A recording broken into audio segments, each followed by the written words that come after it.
Welcome back to Combat Mission Shock Force 2, where we're going to take a look at how IEDs work.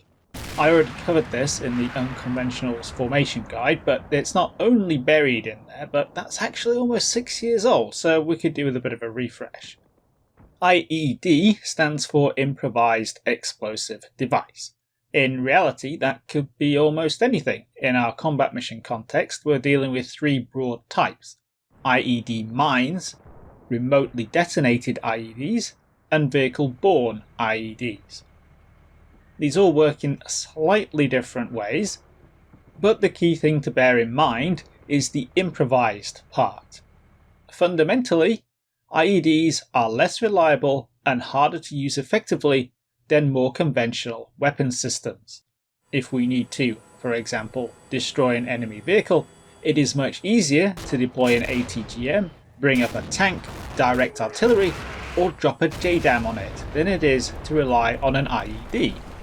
IEDs are used when better options are not available, usually because the enemy has such a degree of overmatch that conventional means cannot be used. The first and simplest type of IED modelled is an IED mine. This basically works like a conventional minefield, except that there is one large explosive instead of multiple small ones. They are victim activated, meaning that they detonate when someone steps on or drives over them. This is the big advantage of the IED mine compared to the other types we're going to be looking at. You don't have to babysit them, they just sit there. They are, however, not 100% reliable. As opposed to minefields, which have a lot of potential trigger points, there's a much lower chance that some unlucky pixel trapper will find the single trigger point of the IED. They are very effective when they go off though, individually less of an area denial weapon like conventional mines, and more a means of inflicting casualties. The second type of IEDs are remotely activated ones. These are significantly more complicated than IED mines. The IEDs themselves come in different sizes, they have different trigger mechanisms, and they can only be detonated by a triggerman who must both be in range and able to see the target unit in order to set the IED off. That's quite a lot of stuff. Breaking it down, first we have the different sizes of IED: small, medium, large, and huge. Small IEDs look like they're a single 122mm HE shell. Medium IEDs look like 3 120mm shells taped together.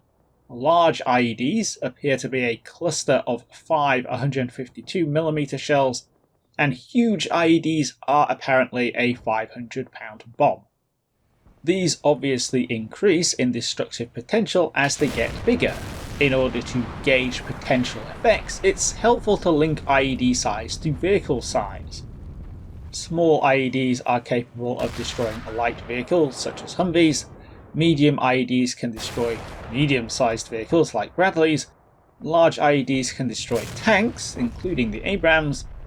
Huge IEDs are basically large ones with a greater effect radius. To go along with the size, IEDs come with three different types of trigger: wire, radio, and cell. These have two key characteristics: range and failure rate. Wired IEDs have a range of 100 meters and a 10% failure chance. Radio IEDs have a longer range of 300 meters but a 20% failure chance. And cell IEDs have a range of 600 meters and a 10% failure chance. The failure rate represents the chance that the IED malfunctions in some way and doesn't detonate. If it fails, then the word malfunction will appear next to its name when you select it. Slightly different from failure rate is the susceptibility of radio and cell IEDs to jamming. Some vehicles carry IED jammers that interfere with the trigger signal and prevent the IED from detonating. The key difference between jamming and failure is that jammed IEDs can still detonate, while malfunctioning IEDs are out of action. It's not clear how jammers work. From some testing, it looks like they significantly reduce the chance of the IED being triggered. It's still possible, and the longer a target hangs around near an IED, the more chances it has to go off. But between the inherent randomness and lack of feedback, it's hard to nail down exactly what's going on.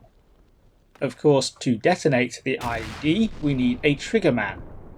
This is a pixel weapon with an IED trigger in their inventory. The triggers are not differentiated by type. As long as they have an IED trigger, they can set off any IED, whether it is wire, radio, or cell controlled. This isn't necessarily realistic, but it is a very helpful simplification in gameplay terms. It also gives some flexibility or backup capability on the battlefield. You can have multiple triggermen watching the same IED, one triggerman watching multiple IEDs, and you can move your triggerman about as required. To detonate an IED, the triggerman needs to be within range of the IED in question, and he needs to be able to see whether there is a target near it. It doesn't appear that IEDs can be detonated from contact icons. The triggerman has to make the spot himself. This is obviously a lot more difficult if he is under stress, if he's under fire, or he's pinned. So, that's all the components to remote-controlled IEDs. Mechanically, in combat mission, they need to be activated before they can be used. This, at least, is very simple. All you need to do is select the IED and give it a target command. If you target the ground, then the IED is activated, and the triggerman will set it off when he sees an enemy unit come near. If you target a specific unit, the triggerman will only try to detonate when that unit reaches the IED. So there is a little bit of targeting flexibility. Fundamentally though, these and the IED mines are passive weapons. The enemy needs to come to them for them to work. Given that the enemy is not likely to be cooperative, intelligent placement of IEDs is critical. Areas the enemy are likely to travel through or occupy are obvious contenders, especially if choke points or confined spaces can be found. But these come with the caveat that they are obvious IED locations that the enemy might specifically avoid. So finding likely but less obvious places to place IEDs is important. In particular, they're best used in conjunction with other assets. If we think about an ambush, for example, we might be able to predict where enemy troops might take cover and then seed that area with IEDs. Alternatively, the threat of IEDs in obvious choke points or areas of dense undergrowth might encourage the enemy to spread out into the open, where they'll be more vulnerable to small arms fire. Finally, we have the VBIED, or Vehicle-borne Improvised Explosive Device. One of the core downsides to the mine type and remotely activated IEDs is that they are immobile. Once you've set them up in the deployment phase, that's it, they can't move. Obviously, putting an IED in a vehicle and turning said vehicle into a car bomb allows it to be used in a much more active way. In functional combat mission terms, VBIEDs are essentially huge IEDs in a civilian vehicle. There's a 500-pound bomb in the back seat. There are no activation or triggerman mechanics though. Used as intended, the driver detonates the VBIED when he gets close to the enemy. Less intentionally, it can go off when it takes fire. Whether that's because the driver pushes the button, there's some kind of dead man's switch, or it's an exercise in sympathetic detonation isn't clear. If the driver is killed without the VBIED going off, or he dismounts, then sympathetic detonation is the only way to make it explode. You can't drive it up to a target, get out and remotely detonate it. If the VBIED is intact, you can remount it or get another unit to drive it, in which case it will function as normal. Evidently, everything that makes it work is inside the vehicle. The trickiest part is actually getting the VBIED to a target.